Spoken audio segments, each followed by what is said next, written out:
తెలంగాణ మాజీ సీఎం కేసీఆర్ ఏపీలో మళ్లీ సీఎం జగన్ అధికారంలోకి వస్తారని చెప్పడంపై టీడీపీ మాజీ ఎమ్మెల్యే బోండా ఉమా స్పందించారు. విజయవాడలో ఆయన మీడియాతో మాట్లాడుతూ కేసీఆర్ కే దిక్కు లేకుండా ఫామ్ హౌస్ లో పడుకున్నారని, పక్కనే జగన్ కి కూడా రూమ్ ఏర్పాటు చేయాలని ఎద్దేవా చేశారు. జూన్ 4వ తేదీ జగన్ కి రాష్ట్రంలో చివరి రోజని, 5వ తేదీ రాష్ట్రం విడిచి వెళ్లిపోవడం ఖాయమన్నారు. కేసీఆరే ఫామ్ హౌస్లో మంచమే పడుకున్నాడు. అతను పక్కన ఇంకో రూమ్ రెడీ చేస్తే రేపు జగన్మోహన్ రెడ్డి కూడా అక్కడికి వస్తాడు.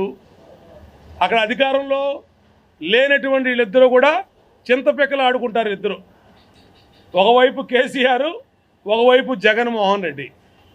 అహంకారులకి ప్రజాస్వామ్యంలో చోటు ఉండదు. దుర్మార్గులకి, చట్టాన్ని అతిక్రమించి పనిచేసే వాళ్ళకి, అహంకారులకి ప్రజాస్వామ్యంలో, డెమోక్రసీ ఉన్నటువంటి మన దేశంలో చోటు ఉండదు. ఇప్పటికైనా తెలుసుకో. జూన్ 4వ తారీఖే జగన్మోహన్ రెడ్డి ఆంధ్రప్రదేశ్లో ఆఖరి రోజు ఈ రాష్ట్రంలో ఉండటానికి. జూన్ 5వ తారీఖు ఈ రాష్ట్రం నుంచి అతను వెళ్ళిపోతాడు.